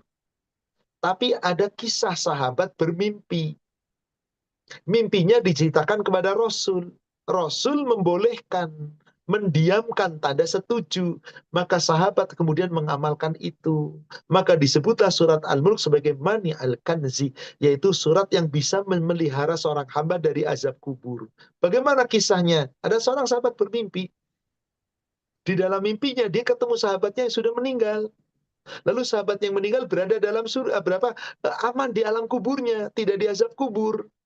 Maka bertanya, kamu nikmat di alam kubur, nggak diazab kubur. Kenapa? Karena aku senantiasa membaca surat Al-Mulk dan mengamalkannya. Surat Al-Mulk isinya, yaitu surat 67 yang terdiri dari 30 ayat. Diceritakanlah kepada Nabi. Nabi membenarkan, tapi tidak perintah. Kalau gitu bacalah tiap malam Al-Mulk. Tidak. Maka boleh nggak saya baca tiap malam Al-Mulk? Silahkan. Nggak ada masalah. Kalau saya nggak baca gimana Ustaz? Nggak ada masalah. Quran nggak harus Al-Mulk kok. Dan yang paling penting, bukan sekedar dibaca, tapi dipahami maknanya apa sih? Tadi salah satunya di surat Al-Mulk ayat yang ke-12 disebutkan. Innalladzina yakhshawna rabbahum bil ghaib. Orang yang takut kepada Allah meskipun Allah nggak kelihatan, nanti dapat ampunan dan pahala yang besar. Baca surat Al-Mulk tiap malam, siangnya Anda nggak takut sama Allah. Sering melupakan perintah, melalaikan, sering berdusta, suka ngambil hak orang. Percuma Anda baca Al-Mulk, Anda nggak paham maknanya. Jadi yang paling penting bukan sekedar membaca. Adapun tentang surat As-Sajdah, surat 32, saya tidak pernah tahu ada dalil diperintah sebelum tidur membaca as-sajadah. Yang sesuai dalil adalah sebelum tidur baca ayat kursi, al-ikhlas, al-falak, an-nas. Lalu bacalah doa sebelum tidur. Atau kalau mau Anda mampu, baca zikir. Subhanallah 33, Alhamdulillah 33, Allahu Akbar 34, jumlahnya menjadi 100. Setelah itu Anda berbaring, lalu baca surat Al-Kafirun, lalu tidur. Ini yang sesuai dengan dalil dan sunnah-sunnah yang sahih. Demikian. Wallahu a'lam. Ya, syukran jazakallah khair Ustaz. Mungkin sedikit menyambung Ustaz. Kalau Anda pernah dengar 3 ayat terakhir Al-Baqarah, apakah itu termasuk hadis Boleh, yang sahih?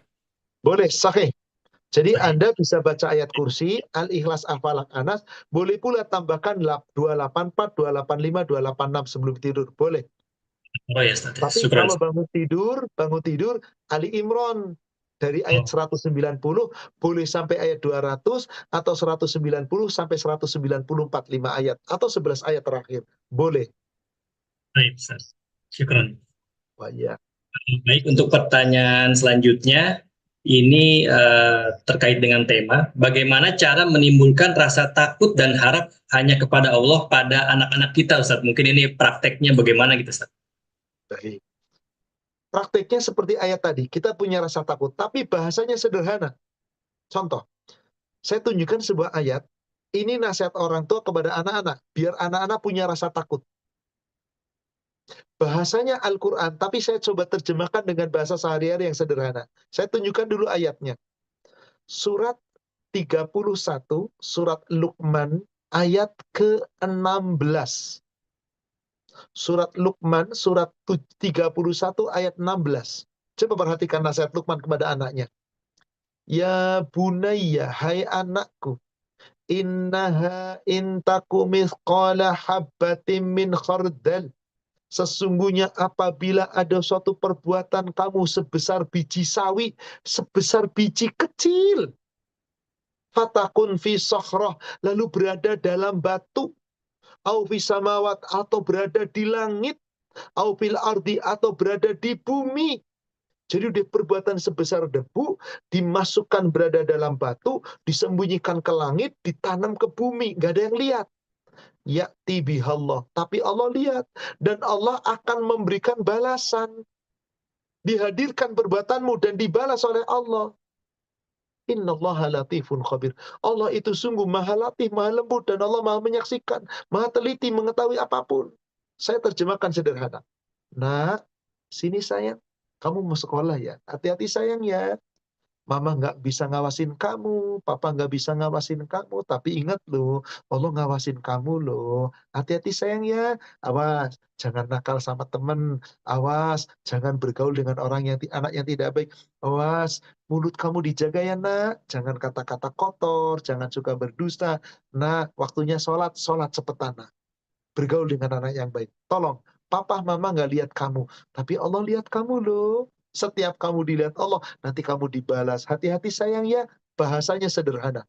Ayat-ayat seperti ini kita tanamkan. Tapi sebelum kita nasihati anak, kita dulu dong. Kita ngomongin anak, Allah lihat kamu lah, bapaknya, ibunya nggak takut sama Allah. Bagaimana mungkin? Jadi betul, di dalam rumah tangga itu ketika kita memberikan nasihat kepada anak-anak kita, proporsional. Kemampuan anak sejauh mana? Kalau anaknya masih anak kecil, ya usia-usia sekolah SD, di bawah 10 tahun, ya kayak gitu nasihatnya.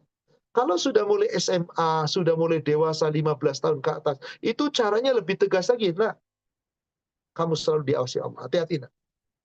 Papa mama nggak lihat, tapi demi Allah, Allah selalu lihat kamu. Kamu ninggalin sholat, papa mama nggak lihat, tapi Allah lihat kamu. Kamu nanti dibalas oleh, kamu sudah balik. Nah, wajib, tolong, jaga mulutmu, jaga kata-katamu, jaga perbuatanmu, jaga ibadahmu. Tolong papa mama hanya bisa lihat di rumah, tapi Allah lihat kamu dimanapun kamu berada. Hati-hati nak ya, kasih semangat. Berikan pengajaran, berikan pengawasan, semacam ancaman, tapi ancaman yang tepat sesuai dengan dalil. Insya Allah dengan seperti itu tertanam pada diri si anak ada rasa takut. Bukan takut karena dilihat bapaknya, tapi takut karena Allah. Karena ada pesan yang sangat baik. Wallahu a'lam. Demikian dengan bahasa sederhana tentunya. Baik, jazakallahu khair. Ustaz, semoga pertanyaannya bermanfaat bagi yang bertanya. Kemudian pertanyaan selanjutnya, Ustaz ya. Silakan. Assalamualaikum warahmatullahi wabarakatuh. Izin bertanya, Ustaz. Saya pernah mu'alaf. Apakah saya harus mengakikahkan diri sendiri? Dan apakah boleh saya membaca surat Al-Fatihah yang saya kirimkan untuk diri sendiri yang diajarkan teman saya?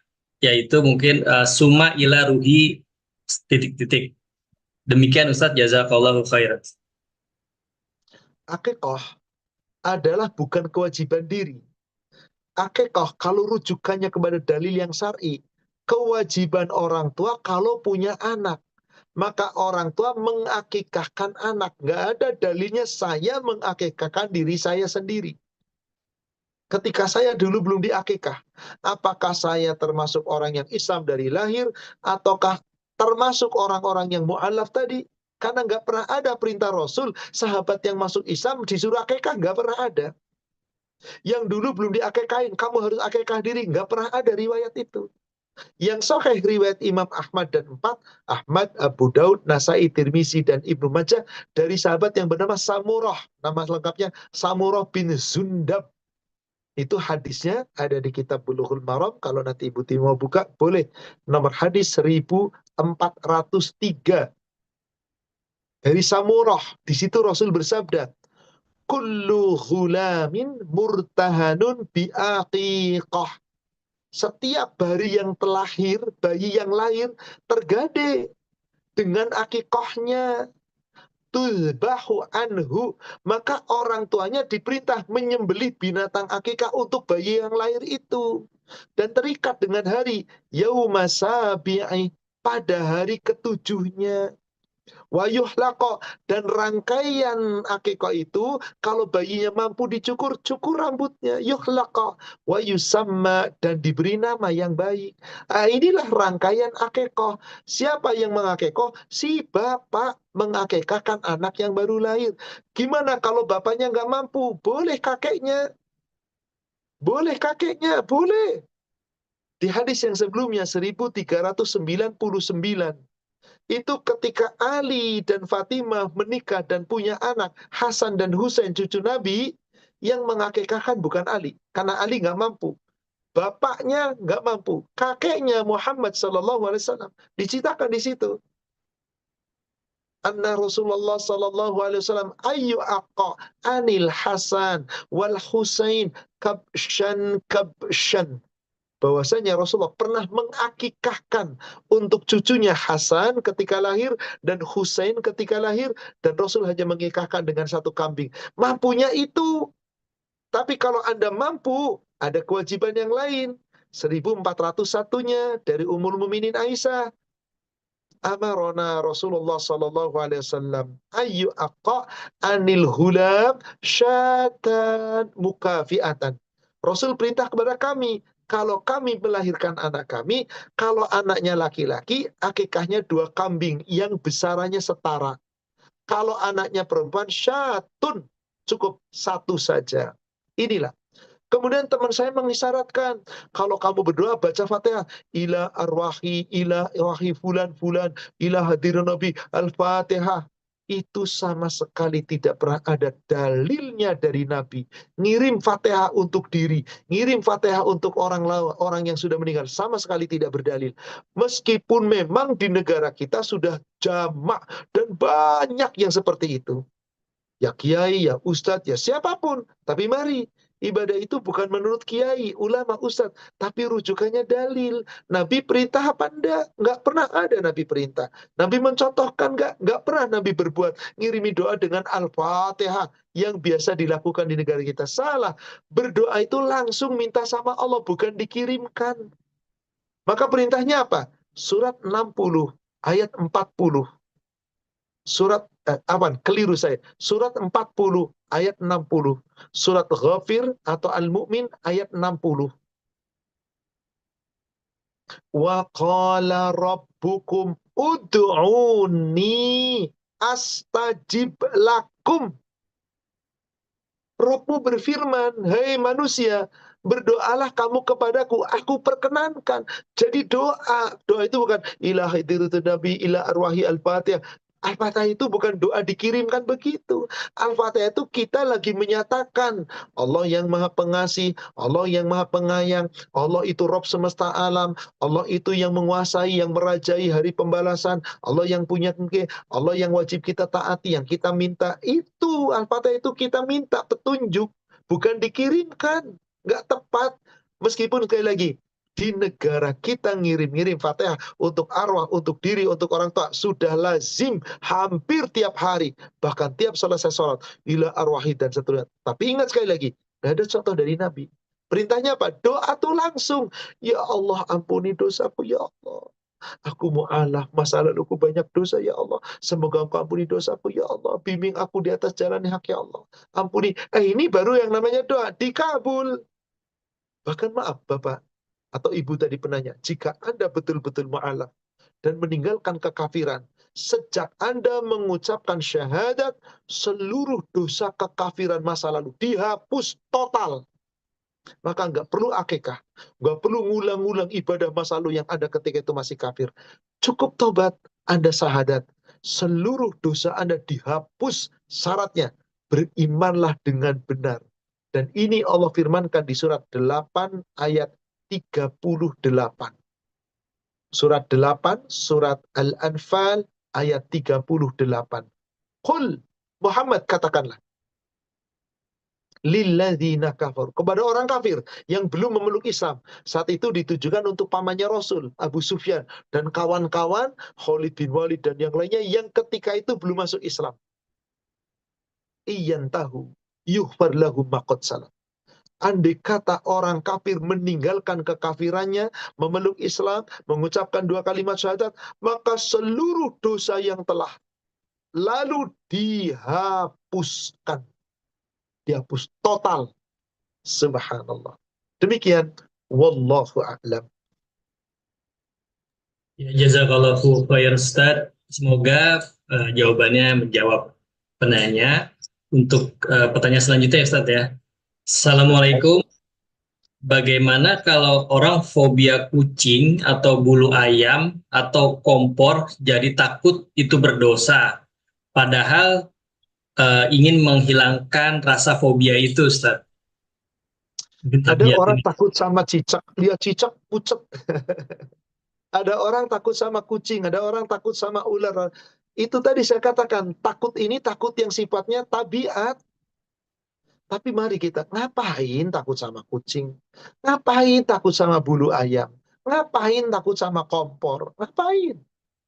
Nggak ada gunanya. Itu adalah perasaan Anda. Coba deh, jangan ditanamkan. Kadang-kadang karena gengsi, bahkan bangga. Biar tahu gue takut sama, malah bangga, jangan. Gimana caranya?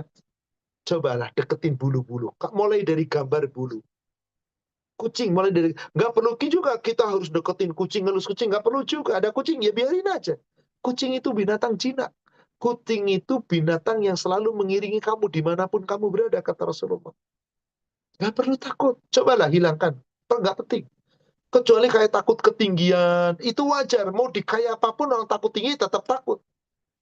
Lalu Anda nggak usah latihan, saya nggak usah takut. Nggak perlu, nggak perlu. Kenapa? Anda nggak harus ke ketinggian, kan? Tapi kalau kucing, Anda sering ketemu dengan kucing. Bulu ayam, Anda sering ketemu dengan bulu ayam. Maka sarannya supaya itu hilang, ayolah serahkan pada Allah. Ya Allah, berdoa. Ya Allah, aku takut sama kucing. Berikan aku kekuatan. Latih diri. Dari coba lihat gambar kucing, lihat foto kucing. Coba ditatap, oh kucing, kamu cuma kucing doang kok. Untuk apa? Apa alasannya takut sampai? Tapi kalau cuma takutnya karena lihat ya geli atau apa, ya nggak ada masalah. Takut cicak lewat, geli, ya nggak ada masalah. Tapi jangan dilebih-lebihkan.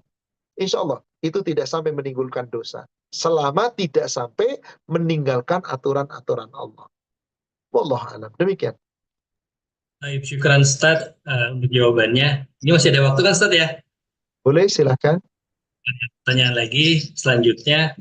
Afwan, mohon nasihat Ustadz saat kita berada di lingkungan yang tidak mendukung terhadap syariat Islam seperti menerima suap, bertransaksi ribawi, mendengarkan musik, berdendang, anti poligami dan sebagainya, kita tidak bisa menghindar terhadap tindakan-tindakan di atas. Bagaimana cara kita bersikap? Barakallahu fikum. Tinggalkan. A'rid anil jahilin. Orang-orang yang berbuat jahil kita tinggalkan. Maafkan saja kesalahan mereka. Surat 7 ayat 199. Surat Al-A'raf 199. Khudil ahfa. Jadilah kamu pemaaf. Wa'mur bil ma'ruf wanha 'anil munkar. Dan perintah wa'mul bil urf wanha 'anil munkar, dan kamu terus berbuat kebaikan, perintah untuk berbuat baik dan tolak kemungkaran. Wa'arid 'anil jahilin. Jadi Yang penting kita tinggalkan perbuatan-perbuatan itu orang-orang yang bodoh, yang sedang meninggalkan larangan Allah, yang sedang melanggar larangan Allah, lagi bermaku maksiat, itu orang bodoh. Tinggalkan, jangan ikuti. Ah, saya nggak bisa ninggalin. Loh, kenapa? Habis mereka teman saya. Nah, berarti Anda tidak meninggalkan. Padahal mereka sedang mengolok-olok ayat Allah secara tidak langsung. Allah melarang, kok dilanggar? Anda lagi diolok-olok ayat Allah. Jangan. Lebih jelas lagi di surat Al-An'am, surat 6 ayat 68. Wa idza ra'aital ladzina yakhuduna fi ayatina fa'rid anhum hatta yakhudu fi haditsin ghairi. Apabila engkau melihat orang-orang ngolok-olok ayat kami, tadi berbuat kesalahan dan dosa dengan sengaja, rame-rame, seneng-seneng, bermusik, ini nyanyi-nyanyi, joget-joget, berhalwat laki-laki, perempuan, ikhtilat, nggak karu-karuan. Apalagi di situ ada kemaksiatan yang lainnya. Tinggalkan, mereka sedang mengolok-olok. Tinggalkan, selama mereka tidak berpaling kepada kebenaran, maka jangan ikuti, tinggalkan. Itu yang paling baik. Jangan bergaul dengan mereka. Nanti akan ketularan jadinya kan. Wallahualam. Jelas ayat ini. Maka tinggalkanlah sesuatu yang tidak ada manfaat bagi kita. Tapi mereka telah berbuat salah ini itu data. Sudah, maafkan saja. Kita selamatkan diri kita insya Allah. Karena Allah perintahkan satu dalam pergaulan di surat 9 119. Allah cuma perintah satu. Ya ayyuhalladzina amanu taqullah wa kunu ma'as shadiqin. Hai orang yang beriman, bertakwalah kamu kepada Allah, tetap kamu bersama orang yang jujur, orang yang benar. Bergaul dengan orang yang benar. Yang tidak benar dalam perbuatan pergaulan itu, tinggalkan. Wallahu a'lam. Tegas, Al-Quran tidak abu-abu. Ya iya, tidak. Hitam-hitam, putih-putih. Halal-halal, haram-haram. Yang syubhat, tinggalkan. Demikian kalau kita merujuk kepada dalil. Maka tinggalkan karena nggak ada manfaatnya. Baik Ustaz, syukron jazakallahu khair. Pertanyaan selanjutnya Ustaz, ini tentang jamak sholat. Izin bertanya Ustaz, bagaimana setelah kita menjamak sholat, apakah setelah selesai sholat, misalkan ini jamaknya zuhur dan asar Ustaz, apakah setelah sholat zuhur kita berzikir dan berdoa dulu lalu dilanjut lagi sholat asar, atau berzikir dan doanya setelah jamak sholat zuhur dan asar? Jama' artinya jami, menjamak, menggabung. Jami itu gabungan. Maka yang namanya menggabung itu adalah digabung antara sholat satu dengan sholat yang lain. Baik itu jamak ta'dim maupun jamak qasar. Maka selama niatnya menggabung, Anda boleh setelah duhur langsung asar baru dzikir dan doa. Boleh. Duhur dulu, kemudian dzikir, doa. Setelah selesai itu langsung tanpa ada sholat sunnah langsung menggabungkan asarnya. Silakan, boleh. Jadi kedua-duanya boleh selama kita berniat untuk menjamak, menggabung. Yang penting digabung pada waktu yang ditentukan tadi. Kalau jamak ta'dim berarti asarnya ke kampung ke duhur. Kalau jamak ta'id duhurnya ke asar. Adapun diselingi dengan doa, dengan dzikir, tidak kemudian merubah makna jamak. Maka tidak mengapa. Lihat situasi dan kondisi. Contoh, Anda sedang sholat maghrib. Anda sedang sholat zuhur. Anda ingin menjamak karena Anda dalam safar atau Anda dalam keperluan.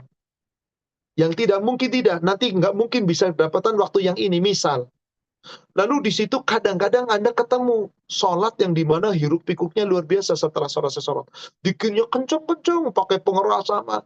Kalau Anda langsung sholat, saya yakin sholat Anda nggak bakal khusyuk.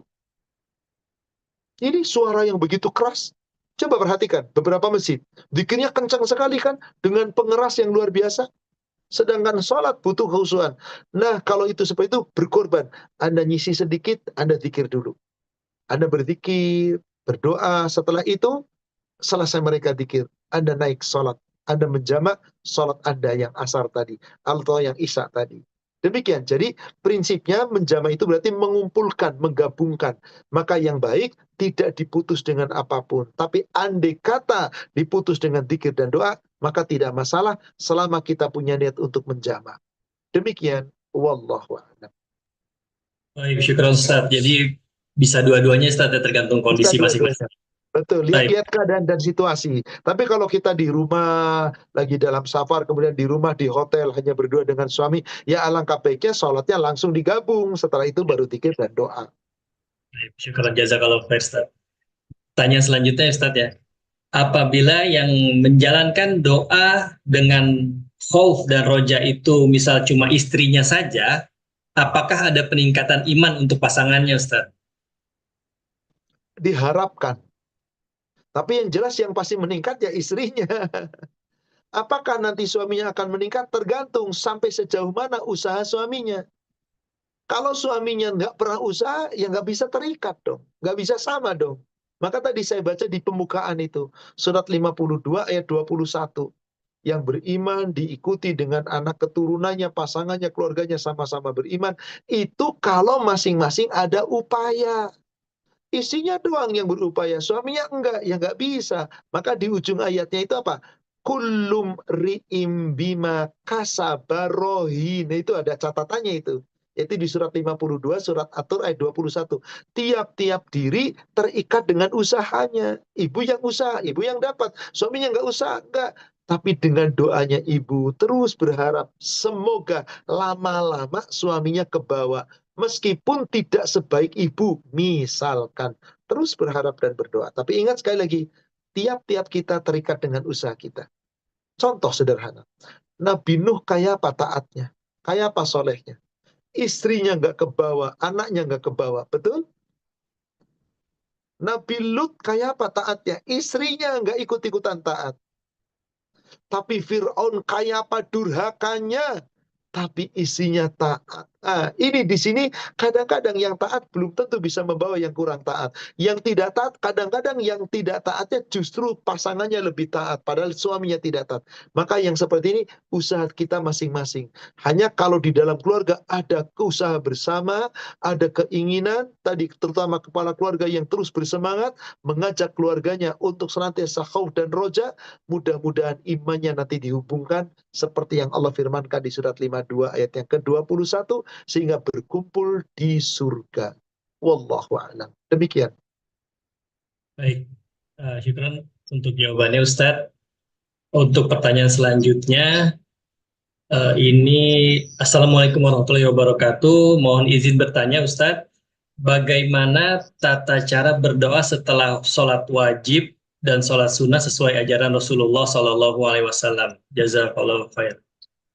Sunnahnya setelah sholat fardu 5 waktu, duhur, asar, maghrib, isya, subuh, ada sunnahnya zikir dulu.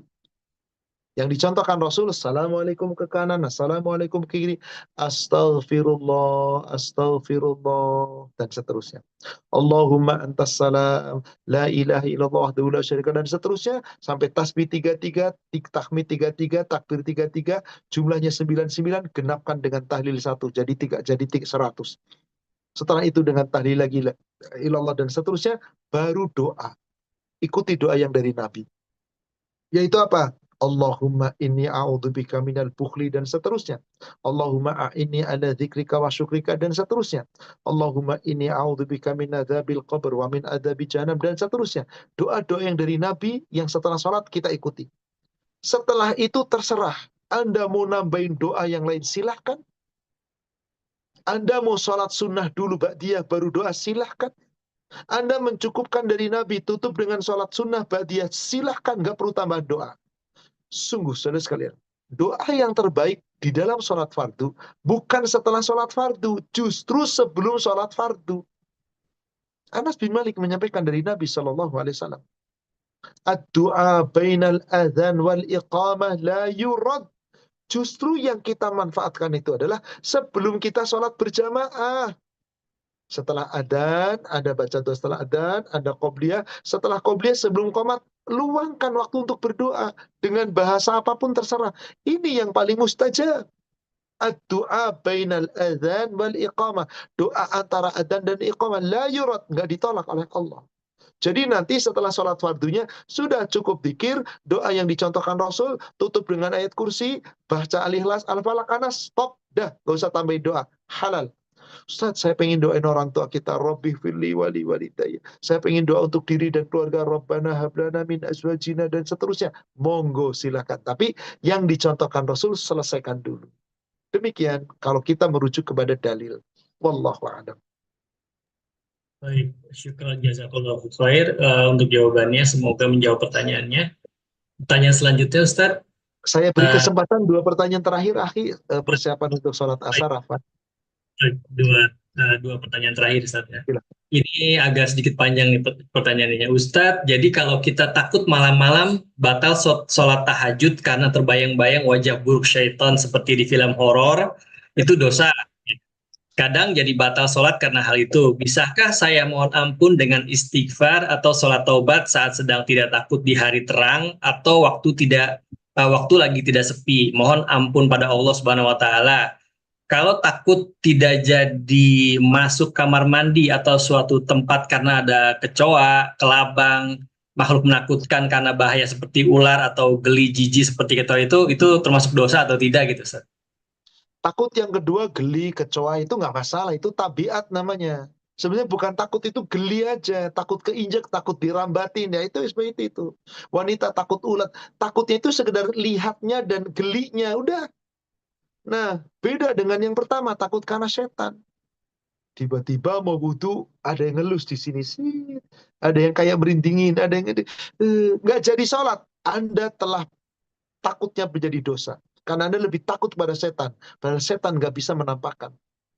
Takut karena lihat film horor. Anda lihat film horor sih. Demi Allah. Film-film itu buatan manusia. Nggak ada apa-apanya. Jangan takut. Tolong, camkan. Manusia nggak bakal bisa lihat setan. Ini janji Allah. Pasti benar. Kalau ada yang cerita-cerita, saya lihat setan. Katakan, Anda dusta. Tapi benar Ustaz, saya pernah lihat bayangan. Tolong, yang saya katakan lihat setan. Bayangan itu bukan setan, itu hanya sekedar halusinasi. Ada tiba-tiba bayangan hitam, tiba-tiba gerak sendiri, itu bukan setan, itu cara setan mengganggu Anda. Tapi nggak bisa menampakkan. Yang dimaksud itu adalah setan menampakkan dalam wujud asli. Tadi yang dikatakan mau gondoruo lah, mau setan, mau kuntilanak, mau kuntil bapak, terserah lah. Nggak ada.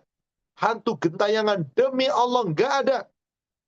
Coba Anda lihat, maaf, di Eropa, ada nggak orang percaya hantu? Nggak ada.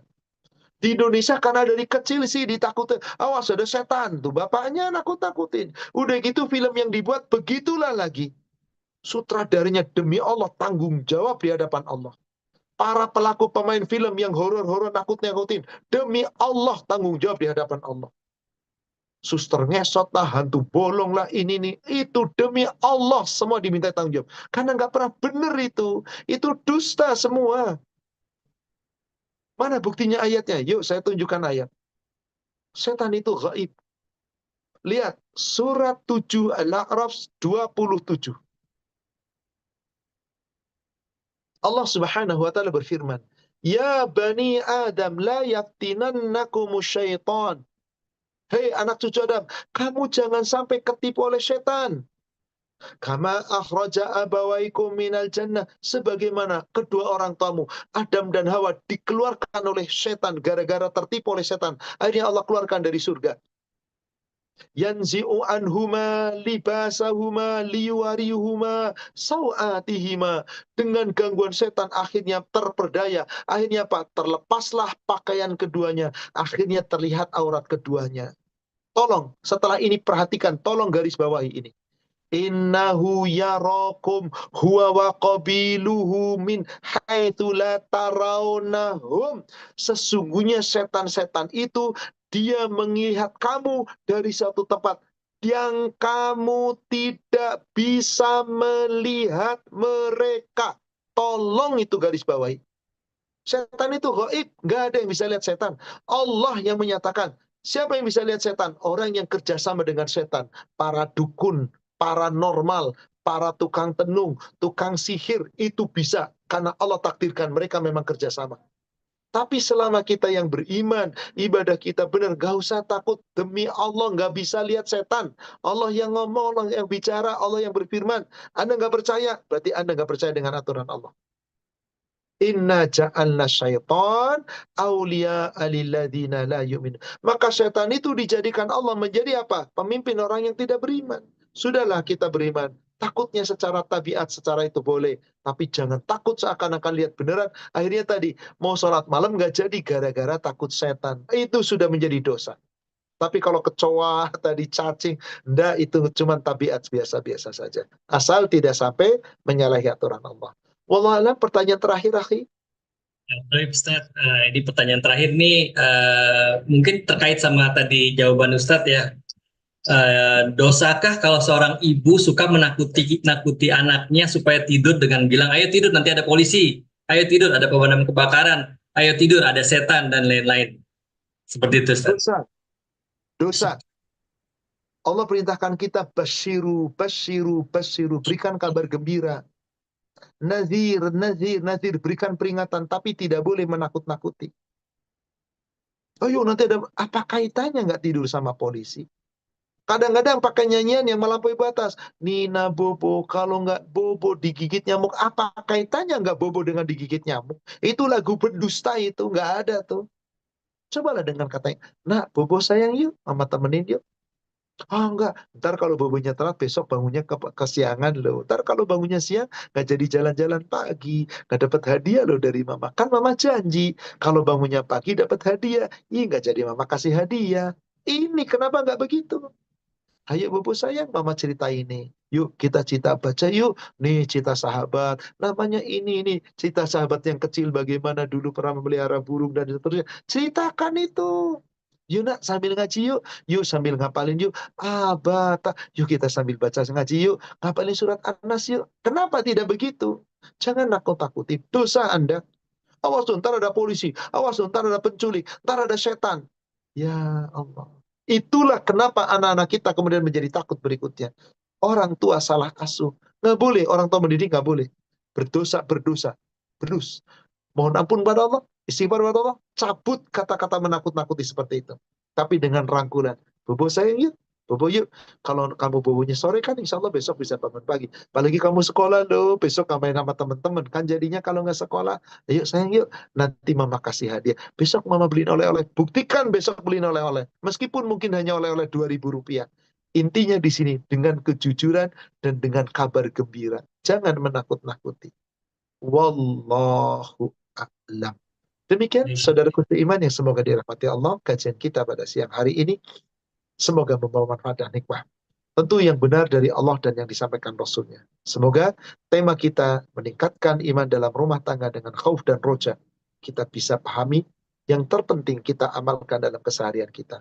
Semoga kita termasuk orang-orang yang memiliki iman dan takwa yang meningkat, dan Allah Subhanahu wa Ta'ala yang akan menjaga kita.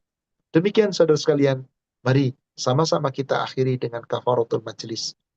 Subhanaka Allahumma wa bihamdika asyhadu an la ilaha illa anta astaghfiruka wa atubu ilaih. Alhamdulillah billahi fi sabilil haq. Assalamualaikum warahmatullahi wabarakatuh.